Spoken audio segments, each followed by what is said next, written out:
This is Impact with Don Wenner. Hey everyone, producer Kyle here, and boy do we have a great episode for you today. We are going to listen in on a conversation that Don Wenner had with DLP Capital's Chief Experience Officer, Patrick O'Donnell. Patrick is a devoted husband, father, best-selling author, speaker, fitness enthusiast, CrossFit trainer, and founder of the Fit Life Challenge and Ignite Performance Today. His purpose is to inspire humanity to rise above challenges, to live fit, fulfilled lives, and his mission is to lead by example to inspire future leaders to optimize health, fitness, and performance. He and his wife started a family foundation, the Light the Future Foundation, to help those in need rise above challenges to living fit, fulfilled lives. 3 things listeners will take away from this episode are, number 1, how to avoid burnout. Number 2, how to stay disciplined and build healthy habits. And number 3, an overview of one of the best tools on the market to do all of this, the Elite Journal. So, without further ado, let's jump over to the conversation with Don and Patrick. All right, welcome. So Don Wenner here, joined with DLP's Chief Experience Officer, Patrick O'Donnell. Welcome, Patrick. Hello, great to be here. Thanks, Don. So Patrick, with your title being Chief Experience Officer, can you tell that that's not a title most organizations have? Can you tell everybody what that means and what your role is here at DLP? Absolutely, would love to. And yeah, you share that title, and sometimes people give a look like, "What is that experience?" But I typically go down a couple routes where we talk about one side is on the client experience side. You got to make sure the client experience is outstanding, and whether that be our residents, our borrowers, our investors, all the folks that we serve, we want to make sure that they are having a truly outstanding experience. But really, where all that comes from is the other side of the house, and that's the team member experience side. And so the team member experience is something that we just want to develop an amazing culture to have a place where people love to work and really have that truly great experience here at DLP, so then they can share that with others and just live the lives they want. So that's the short version of what experience is all about. Awesome. So you hit on the word culture. That's a hot topic today. Every organization has culture, right? Whether they're intentional about it or not. Can you explain kind of what you think about in terms of what is culture and why is it important? Yeah, great question.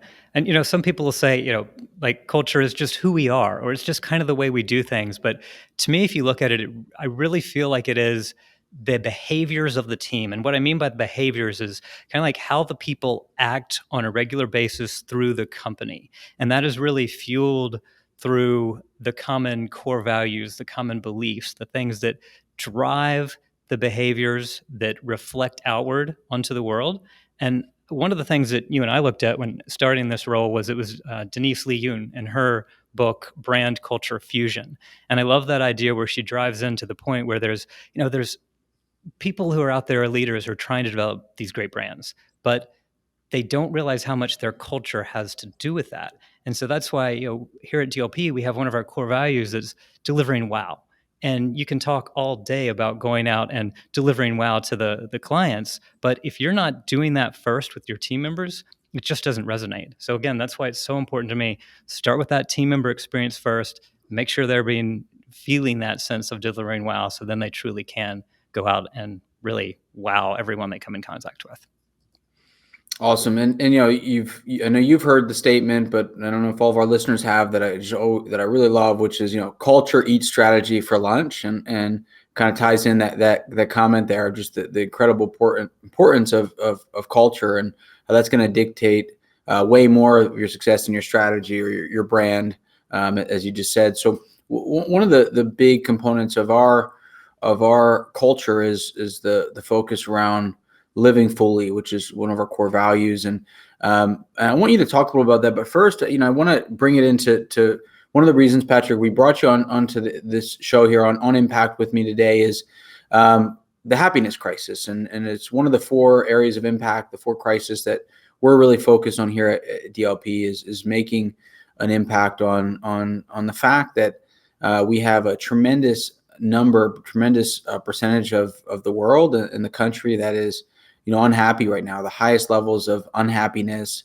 in American history. And I think it ties a lot in with our core value of living fully. And I'd love for you to talk a little bit about living fully, especially in the context of happiness. Yeah, absolutely. Living fully to me is such an important part of, like you mentioned, happiness, but also just living a great life that is fully productive in every sense. And I know, coming straight out of your book, Building a Lead Organization, and all the stuff that we teach here at DLP, getting into the concept of the 8 F's is what, to me, living fully is all about. It's living fully in really all aspects of your life. So when we go through the process of the assessment that you created, I love how it brings together everything that people want to focus on.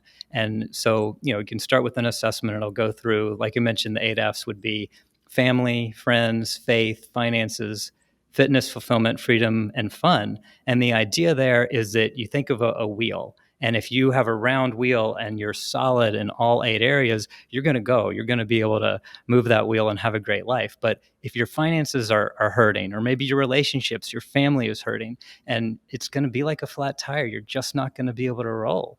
And so the whole idea of, I think, again, you mentioned in your book, it was in the chapter on productivity, was all about the folks that need to realize, the organizations, the leaders of these organizations need to realize that people might be coming to work and not being totally productive because of all these other things. And you get it right, and you can get them to fix it and really get on that right path by truly living fully in all aspects of life. So, I mean, it goes back to so many things, and I could dive into all aspects of what we do, from living full a day and all the rest. But to me, I think it just comes down to that core belief that this goes beyond business. We want people to truly thrive in their lives, and that's really what living fully is all about. Yeah, that's phenomenal, Patrick. And I wanted to hit on, recently we talked a bit about this internally at Living Fully Day, and actually at another DLP day that we just had, called Alignment Day, which is Jeff Bezos recently was quoted saying, he believes the term, work-life balance is a debilitating term, right? That it means that you're having to trade off, work and everything outside of work, family, your marriage, fitness, all the other 8 F's as you just talked about it. He says that's a debilitating term, as it's more of a circle, as you just said, right? And it's more of it all working together, a part of one plan. And, I always think back that, hey, it's easy for me here, running a company and being a leader of an organization in 2021 to have this concept of work-life integration, and be able to believe that, being success, having real success is achieving success in all 8 of these areas of life at the exact same time. Because I recognize that it was much harder, 30 years ago, 40 years ago, before technology. And it may have been that, hey, in order to work, you had to be, at the office, and you had to, be there to 8, 9 o'clock at night. And you couldn't go home and do work after the kids go to bed, or integrate areas of life as easily. But you being, an executive here in DLP, talk to us a little bit about how you've been able to embrace this concept of living fully, and how, you've been able to incorporate, certainly working really hard and a lot of hours and being dedicated to your work, with all the other areas of your life that you're passionate about. Talk a little about, how you live fully, and how you lead by example here in our organization. Certainly, yeah. Thanks for that. And I know you certainly do the same. I've definitely modeled your leading by example as well. But I would say for mine, it really does go back to having that sense of the schedules, the habits, the routines. I mean, doing morning routines and all the rest is so essential. And then being able to plan out the day, where I know I'm going to get started with mindset and making sure I'm on the right track, that I'm going to be hitting the things that I need to do right off the bat, most important in the morning, to get the day started. And then you're going to have the meetings. You're going to connect with the people who are here, our team members that we work with, and really being able to make a difference with them. But then having the items built in to that schedule to make sure that I'm going to leave at a certain time, so that I can actually make it to my workout, to do my daily workout, which is more for my mind than anything, but it certainly keeps me in great shape too. But it's that break between the end of the workday and the start of the family night before our family time, And then certainly very active in coaching my boys' sports. I love being able to be a CrossFit coach and coach their little league baseball teams and just kind of go out and make a difference in that aspect of life where you are involved in the community. You're impacting the lives of these other kids you're coaching on the baseball team. And so it gets back to my point earlier of being able to live that more full life. You are inspired, you are excited, and you bring that into the office. So I know if I've got to leave to make my workout, I'm going to be more productive during those hours. So then I can go spend the time with the family. I do my evening routine, which is really just as important, telling my boys goodnight, saying prayers, doing wins. And then after they go to bed, I might go back for a couple hours in the evening to really hit on the most important time at the things that I need to do. And at that point of the day, it's quiet and knock them out, but certainly get the things that I need to get done finished, and all kind of within that encapsulated schedule of what I've found to be a way to really live fully and productively to get the things that are most important complete. Awesome. So many nuggets there. And I want, those of you, listening here who, are running organizations, owning businesses to recognize there that I have right now on this episode with me, one of my senior leaders of the organization who certainly you could think of that I might be thinking, Patrick's leaving at a what may be considered an early time to leave to go get his workout in, to then get home and have dinner with his family, to go coach his kids' sports, to be able to have his evening routine with his kids where he's celebrating their successes and wins and having time for prayer and having time to stay in shape, and gets to go spend time at the beach and spend time traveling to see family and all these things. That would be something, I would be, against when it's the exact opposite. I recognize that not only do I want Patrick to have this, truly live fully and achieve success in all these areas, because I know that's what's going to make him more productive at work on the short term, but certainly over the long term. But I want him as a senior leader in our organization to be modeling that and sharing that with all the other team members throughout the organization, and modeling that behavior of being able to live fully, whatever that means for them, right? At different seasons of my life, different seasons of Patrick's life, what our schedule looked like, what the habits we built may have been a bit different, before children than, after children. They may be a bit different when our children are out of sports and are in college or grown. Seasons will change what those routines are. But building those habits around what's most important, adjusting how and when you get your work done, and passionate about your career around what is most critical in your life today. And I just think it's really important for those running businesses to recognize the power of that. And then certainly for those of you working in organizations, understanding that when you go intentionally focus on improving in all areas of life, you're going to get more and more today, the leaders of organizations, your CEO or boss, recognizing and appreciating, the value of you focusing on having success in all areas of life, as it's going to turn you into a better ultimate producer and more valuable to the organization. So thank you for that, Patrick. So I know one of the coolest things that you've done, in my eyes anyway, is you traveled the world for a year with your family, with your kids, your two boys. So can you talk to us a little bit? I mean, it's inspired me and something that my family and I are planning to do around the same ages my kids will be when you did this with your boys. Talk to us a little bit about how that experience and how did you keep yourself disciplined and through the challenges of traveling and being in different places and not having the same, being in the same home and having all this change all the time. Because a lot of us I know are thinking, the biggest challenge I have to staying on a routine and staying disciplined is travel is often for work. How did you go and keep discipline? And just talk a little about the experience of traveling the world, as I know that's something that more I've been talking about with people, more and more people I talk to would love to do the same. So I'd love to hear a little bit about that and the lessons you learned from that experience. Sure, absolutely. Some incredible lessons, incredible memories, and it was pretty interesting how it came about. And I think to follow up quickly on your last point, talking about the day, and just to acknowledge you as well as being a coach, I think it's pretty incredible that you were able to go out and coach multiple teams, not just one basketball team, but two, and football teams, and all the rest of your boys. So I admire that and acknowledge you for that. That to me has always been what's been so important to myself and my wife. And when we did talk about this traveling the world, I mean, it started years ago. To give you a little background on the story, I know you know it, but for the listeners, we met at Georgia Tech, not actually at Georgia Tech, but on a study abroad that was over in Europe. And when we met there, our whole early life was based on adventure travel and doing fun stuff. But then you have children and the travel kind of stops. So it did for years. And it was really, I mean, you could talk about troubling times where this was back, gosh, let's go back to, I don't know, it was after the real estate crash, maybe 10 years ago, where I'm working at VP of marketing in a real estate company, and basically voluntarily left the company. But that was right when my wife and I were talking about, well, what are we going to be doing to really live the life we've always imagined? And I took a step back, and this is actually when the morning routine and all that kind of stuff started.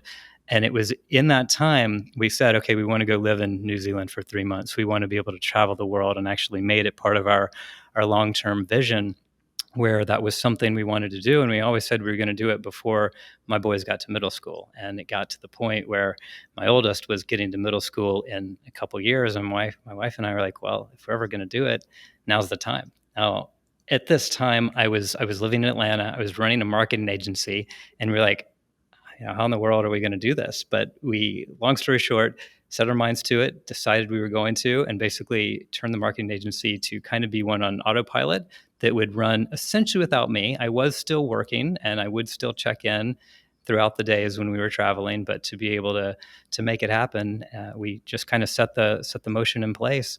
And it definitely took discipline to, I guess, stay on track with this vision, because there were people that were very dear to us in our lives that were not up for us going. I mean, basically the whole idea is like, our boys were thriving. They were in a private Catholic school in Atlanta. We had a great life.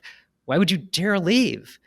But I think, to me, the biggest thing as it relates to you and this Impact podcast, I mean, obviously we had some incredible times. Yes, we went to Hawaii and lived in New Zealand and Australia. And the thing, though, that had the most impact was our time in the Philippines. And we had just left the Great Barrier Reef in Australia, and I had been in places that didn't really have poverty. But when we flew into the Philippines, my son, he was 11 at the time, he's 14 now. It was a ride from the airport to this beautiful guest house we were staying in called the Bella Vita Guest House. They had never seen poverty like that on the ride in. And as soon as we arrived there in that spot, he looked at me and said, "Wow, Dad, that makes you so grateful for what we have."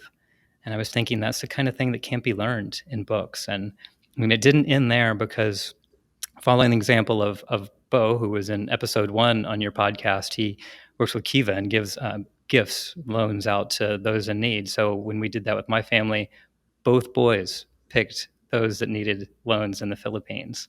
But then it didn't end there. And after Corona was shut down, basically that's where we went in the Philippines. And the Bella Vita Guest House closed to tourists, schools closed, and their house became basically a hub for getting school supplies out to people. Now my boys go out and they do yard work. That's how they make their money. And they pledge to give money for every grass they cut was going to that. So I just think there are things like that where you learn the type of things you could never learn in school, to be able to see that type of impact. And it's just been, definitely a great experience. And I know I went down a really long story there, but to answer your specific question on how I stay disciplined, this was not a vacation year. I was still working with the marketing agency. We set up a system. Now, it wasn't quite as refined as your elite execution system, but definitely some similar elements. And where everything was organized, so basically when a project came in, everyone knew their exact role and just executed on it.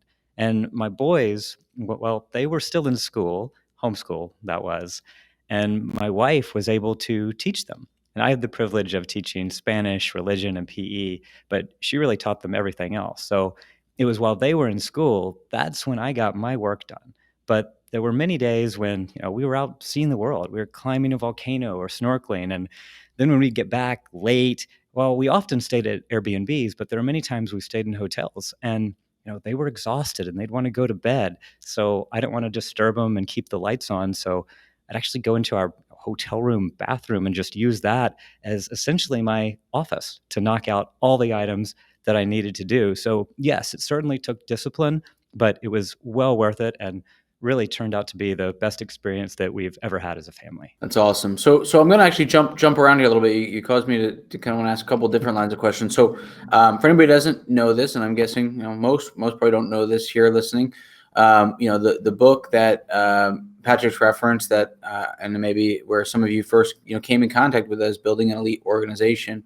Outside of myself, Patrick was the most responsible for the book getting out there, potentially getting into your hands, and for the efforts that we've done in trying to help build elite organizations. And one of the most common questions is people have been going down the path of building elite organizations and implementing elite execution systems. And when they read the book or when they come to one of our events, and the biggest challenge often is, how do you go about, attracting and keeping and retaining the best people? And the most common positive feedback people give to me when they come to our offices or events is, wow, you have such incredible people. We have such incredible leaders and everybody through the organization. People who are running companies are just so impressed with the quality of our people here.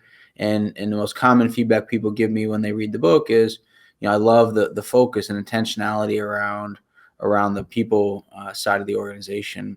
And I'd love to get your perspective on, how do you go about building an elite organization, people side of the organization? How do you go about attracting, retaining, developing the very best people from your perspective? Great question. Again, you definitely hit the big points there. And it goes back to culture. And I just always say again, treat people how you want to be treated, and being able to develop people, not just for their leadership, that's absolutely super important, but also developing in their personal lives. And when you do that, productivity is going to be better. As far as attracting people, it is, I think, two things. Start by treating people right, so they will truly be the ambassadors to your brand and bring the best people that they know to you. But the second is really, it's casting that compelling vision. As we've said before, it's, as Steve Jobs said, you cast a compelling vision enough, it's going to pull people towards you and then show them that vision. And I've got to share with you too. I was just leading the group here in this room, our elite members, just last week, where we were training people. Essentially, it was a group who was looking to implement the elite execution system in their business. And we were going through training presentations on what we do to inspire our team to help grow the company. Obviously, you've had success growing a fast growth company. And so the way we did that is by doing what we call Vision Day. I know you said it's your favorite day of the year, but as we started talking about it with the group, the idea is that what you started with your Elite Compass was being able to share the vision of where this company is going. On that day, you create a day where you're bringing in all the awards, that you're celebrating people from the year that they've done, all the successes that we've had, and just all the impact that you've made by giving out to the world. And you bring all that together in a really compelling couple hours that then turns into a video. That one video is probably the greatest attracting source for people that would be looking to come into DLP. And I know those that were talking about it here in the room were just talking about what an inspiration it was to be able to see that and see a company that's doing so much good. So it's really living that mindset, I guess you could say. Everyone can have their core values, but really living it by treating people right, casting that vision, sharing it with others makes an amazing difference. So I'm glad you said that, Patrick. And we are focused on this crisis of happiness, and the great Dale Carnegie said, the number one human desire is that of the feeling of importance, of significance. And another way to think about it is people want to be a part of something bigger than themselves. They want to be a part of they want to have purpose. They want to be a part of making an impact. And so what's really cool, you're referencing on the Vision Day video, is it's become such an incredible recruiting tool, as well as such an incredible tool to build the culture within an organization, because it's us laying out a clear direction, clear vision, clear purpose to what we're about, and where we're going, and how everybody fits into that. And when people can see a genuine focus on making an impact and doing good and helping others, people want to be a part of that. And people, I think, more today than ever are in search of connection to something, bigger themselves that they can be a part of and impact. And that's just been a tremendous part of our success, of having clear direction. And that's a lot of what the Building Lead organization helps you craft and help you figure out. But I want to move, Patrick, to the next book this is probably the first time we've talked about this in a public format here, per se, is we are working on writing the next book, and Patrick's heavily involved in this, and called Building an Elite Career, which is a book focused on not what we as senior executives or owners or leaders need to do to grow a lead organization, but what individual team members, individual people need to do to build an elite career, not just a career where they're successful in their work, but they're successful in the 8 F's of life. They're truly living fully while they accomplish all of their dreams and growth in their career. So you talked a little bit about what led to us creating this book, and how you feel this is going to be able to make an impact on this happiness crisis, and help so many people looking to find purpose and make an impact. Absolutely. Great question. So I think this one is great because you go from building a lead organization, which was really for the kind of the leaders of the organization, how to implement the elite execution system to scale and grow. And so now the Building Elite Career is truly for the team members. How do you thrive in everyday life? How do you thrive in an elite organization? That, to me, is what it's all about. And you were just talking about the key to happiness. And the key to happiness was feeling like you're a part of something bigger than yourself. You're growing, you're developing. And so, yes, seeing the vision is great because you can get that connection that we so vitally need to be able to grow with a company and make sure that we are part of that vision. But the second part of it is personally too. And that's what a lot of this second book would get into, and a lot of things that we do here at DLP specifically related to the personal compass. And the personal compass, you're coming up with a mission for your own life, a family mission, where you're going to go together, what your vision is. And I think we might get into it later, but a lot of that leads into how we use our elite journal and using these things to be able to cast that vision for where you want to go, and then being able to do the things every step of the way. So Building Elite Career is going to be a great opportunity to kind of jump off and say, okay, here's the elite execution system that has helped businesses scale and reach amazing heights. But now how you, as a team member within one of those organizations, can you really ignite your career to be able to take off in all kinds of ways by, yes, helping the company hit that big vision, but also you in your personal life. So you're truly going to live fully in those 8 F's that we talked about before. Awesome. So what Patrick just references our elite journal here that I have in my hand right now. I'm gonna kind of conclude with that in a minute or two. But before we get into that incredible tool, that really you deserve the vast majority of the credit for leading and making happen.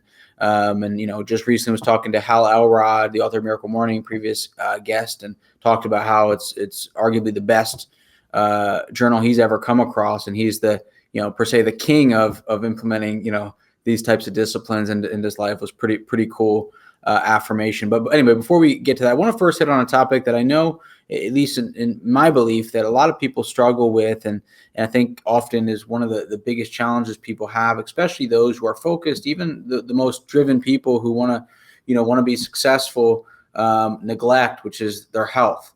And I think often when health and fitness is not where we want it to be, that can lead to negative effects in all areas of life, above and beyond health, which is obviously pretty critical in and of itself. So you lead here at DLP our Fit Life challenges, and lead us often through short kind of workouts to start our days. So I'd love for you just to talk a little bit about the importance of fitness and maybe a few tips on what people can do to improve that area of their life. Sure, absolutely. And yeah, it kind of goes back to my background before, where I'm a CrossFit trainer and certainly love that side of life as well. But it was more than just getting people into the gym, where I started the thing called the Fit Life Challenge. And you break it down to the very simple things. What do people need? Everyone wants to either lose weight or look better or something, but there's something holding them back from getting there. And the three things you really need to make it work is you simply need the knowledge. You need to know how to do it, basically have a guide, have a plan to show you, like, what is the proper way to eat? What do I need to do to exercise? And then second is the accountability, which is so much what the Elite Execution System is all about. It's certainly in the Fit Life Challenge as well. You've got to have accountability to be able to make sure you're doing the things, and then to make it fun is the third. And for where this came from, several years back when I owned a CrossFit gym, members would come to me in the gym with questions, or even others who didn't know me, who'd see me, would come and ask questions. And the questions would always be something like, wow, at your age with family and a busy schedule, how do you stay in shape? And what's your diet? And how much do you exercise? Basically, all the questions were around the concept of, is it exercise or is it nutrition? And while nutrition certainly has a huge part of this, I'd typically answer and say, well, yes, it's both nutrition and exercise, but also more. It's actually 4 components: mindset, sleep, nutrition, and exercise. And so for the quick version of those, the mindset we sort of talked about already, but if I were going to say one thing that people should do to change, is start the day with their morning routine. It has been by far the most effective thing that I have ever done in my life. And it was interesting. I was talking about when I started it years ago, but it was actually on that trip around the world. I did it intermittently at that point, and my boys would actually notice when I did or did not do it. And they say, if I was groggy or mean, they say, Dad, go do your kickstart. Because that's what I call it, my kickstart. And they could be able to tell. So that is when I committed to being able to do that each and every day without fail. And now it's well over 1,000 days in a row. And just that place where I get in the state of, I'll come out in the morning, and first step is getting your body in motion. So it's simply just going to be doing the breathing exercises or priming or just moving around. And then from there, you go into meditation and then journaling, using the Elite Journal that we'll talk about in a minute. So just simply doing that in the first few minutes of the day is really the best thing that people can do to get started. From there, there's also a bedtime routine. You just simply meaning going to bed at basically the same time at night, having a routine like we talked about, saying prayers and wins with your boys before bed. And then for the diet piece, I could get into all kinds of details here, but it's all in the guide, fitlifechallenge.com. But it basically comes down to this. People are always saying just eat less and work out more, right? But what happens when you eat less? Your metabolism slows down and you're hungry. So I ask people, would you really enjoy going through the rest of your life being hungry? Of course not, right? So why do it? This is absolutely about the quality of food and not the quantity of food. So in short, for tips, it's eating vegetables, fish, lean meats, nuts, and seeds. And in the process, make sure it tastes really, really good so you enjoy it too. It's really just about cutting out those things that hurt our performance and eating the foods that allow us to have that vitality and perform better. And what does that take? You cut out the grains, you cut out the dairy, you cut out the sugar, you're going to have so much more energy. I mean, I did it for a CrossFit challenge years ago, and I went back to it and I was like, gosh, I feel sluggish. I just don't want to eat this stuff anymore. And then I think where it leads, it's like Darren Hardy and the compound effect. I mean, you can do the same thing and you're not going to notice a difference for some time, but then there's one guy who's going to eat just a little bit better every day and one guy who's going to eat a little bit worse. And then you won't notice a difference like a month later or even a few months later, but you start to it a year and then 2 years, 3 years. It's just such a massive difference. So it's taking those little daily habits, putting them into your life.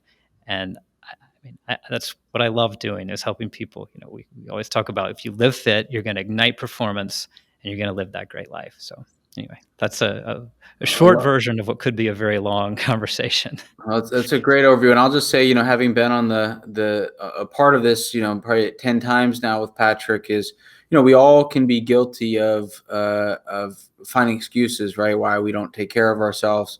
Obviously, maybe not obviously, but my belief is diet is the most critical component of it. But we all find excuses why we don't exercise. And Patrick has shown me and a lot of other leaders how we can get one heck of a workout and be sore for days in under 10 minutes with no weights whatsoever, no machinery.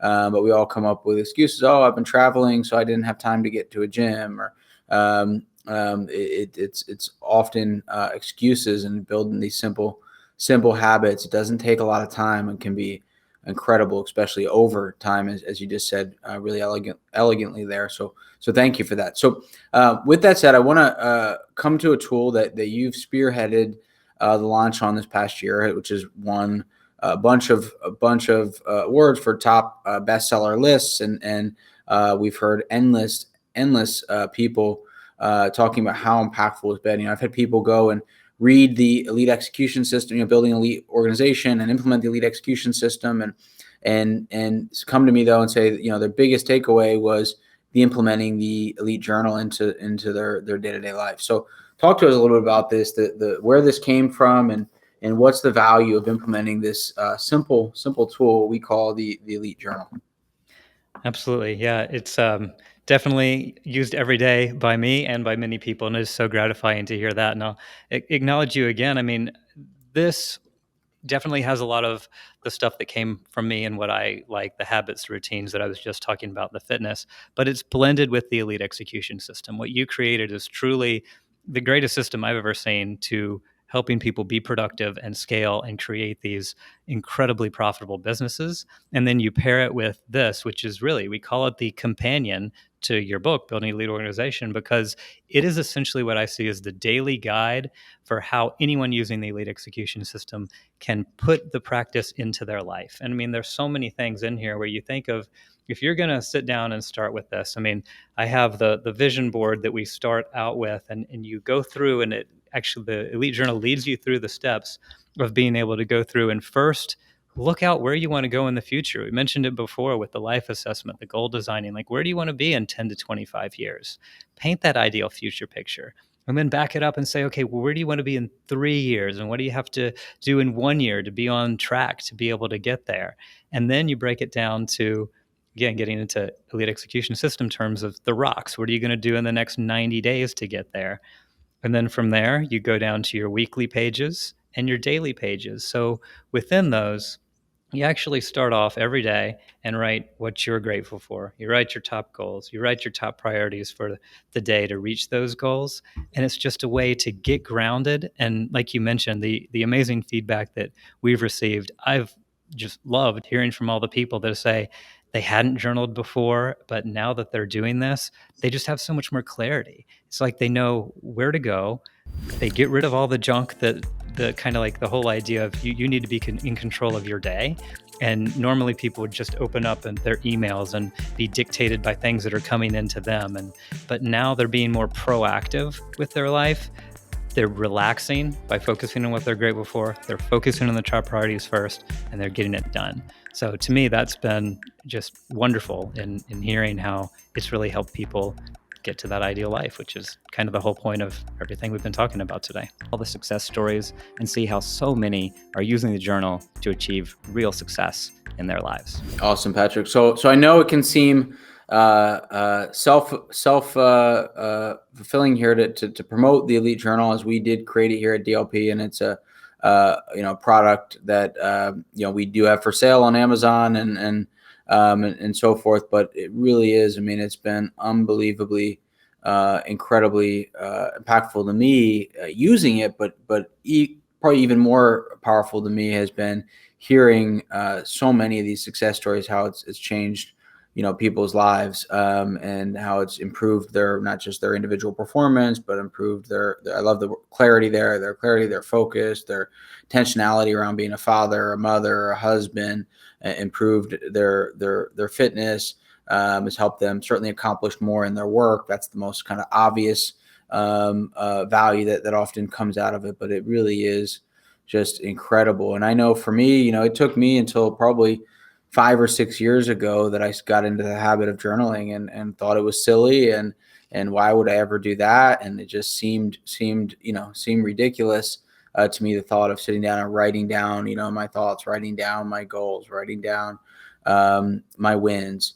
But if you're just willing to give it a chance and put it into action, it's unbelievable. And we've seen it from our frontline people in roles like in maintenance or construction who might be in their 50s or 60s, who've never thought about a tool like this, put into play and have life-changing effects, let alone those younger in their careers, or senior leaders who've had more exposure to personal development across the board. It's been really incredible. So again, I give you kudos for making that happen, making this dream of yours a reality, and helping so many people. So again, this has been Patrick O'Donnell, our Chief Experience Officer, the man who made the Elite Journal happen, and is helping deliver WOW to so many people within DLP and outside of it. It's been an honor having you on the show here today, and thank you so much for everything you're doing.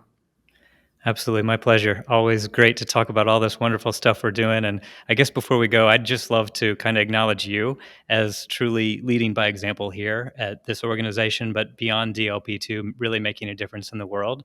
I think being able to be that model and kind of showing us the way through the forest as we talk about what good leaders do. And what I love the quote by Jim Collins. He says, the X factor of truly great leadership is humility. Humility combined with a ferocious will for something bigger than yourself. And I think that describes you so well, in that you've used DLP as your vehicle, but you're making a difference not only for all of us here at DLP and our families, but all of the elite members and prosperity members that we touch, and really beyond that, to impact the whole world through the DLP Positive Returns Foundation and everything that you're doing with this podcast and all the rest. So just want to say thank you, and it's a pleasure. So keep up the great impact. Thank you, Patrick. Too kind. And to find out more about everything Patrick talked about, he said you can go to fitlifechallenge.com, learn a lot more about that. You can go to dlpelite.com to get the journal, the book, learn more, free courses, etc. So really, again, Patrick, thank you. You've definitely imparted some wisdom on our listeners today. So thank you. My pleasure. This has been Don Wenner on the Impact Podcast. Thank you so much for joining us on this episode. You can check out our other episodes by subscribing wherever you get your podcasts, or on YouTube, or check us out online by going to impactwithdon.com. I encourage and challenge you to make an impact.